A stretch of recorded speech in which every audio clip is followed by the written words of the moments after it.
यह कहानी है एक छोटे से गांव रामपुर की, जहां मोहन नाम का एक गरीब लकड़हारा रहता था। वह बहुत ईमानदार था, पर वह बहुत गरीब था। वह रोज सुबह जंगलों में जाता और लकड़ियां काट कर लाता। उसी से उसका घर चलता।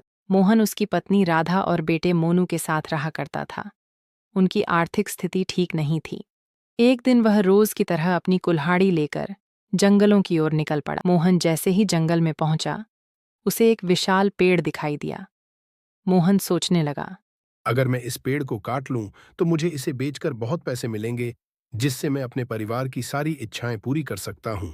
फिर मोहन ने जैसे ही पेड़ काटने के लिए कुल्हाड़ी उठाई, तभी वहां उस पेड़ में से वृक्ष देवता प्रकट हुए।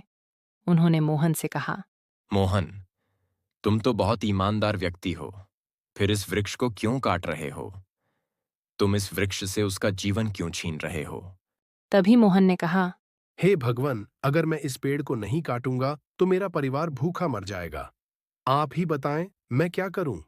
तभी वृक्ष देवता ने मोहन को 2 मोती जैसे बीज दिए और कहा, मोहन, तुम इन दोनों बीजों को ले जाओ और अपने घर के बाहर मिट्टी में गड़ा दो, और बस भगवान पे भरोसा रखो, सब अच्छा ही फिर होगा। मोहन वहां से बीज लेकर घर की ओर निकल पड़ा। उसने सारी बात अपनी पत्नी राधा को बताई और फिर दोनों ने वह बीज अपने घर के बाहर मिट्टी में गड़ा। फिर अगले दिन सुबह जब मोहन अपने घर से बाहर निकला, तो उसने देखा कि वह बीज 2 बड़े आम के पेड़ में बदल चुके हैं और उसमें बहुत सारे आम लग रहे हैं। फिर मोहन ने सारे आम तोड़े और बाजार जाकर बेच आया, जिससे उसे बहुत पैसे मिले। फिर अगले दिन जैसे ही मोहन घर से बाहर आया, उसने देखा कि आम के पेड़ पर फिर से बहुत सारे आम लग गए हैं। मोहन की आंखें चमक उठीं और वह समझ गया कि यह सब वृक्ष देवता का आशीर्वाद है।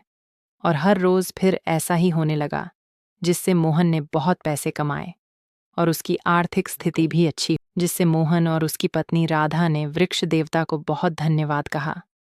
इस कहानी से यह सीखने को मिलता है कि पेड़ों में भी जान होती है। हमें पेड़ों को नहीं काटना चाहिए और ज़्यादा से ज़्यादा पेड़ लगाना चाहिए और भगवान में आस्था रखनी चाहिए।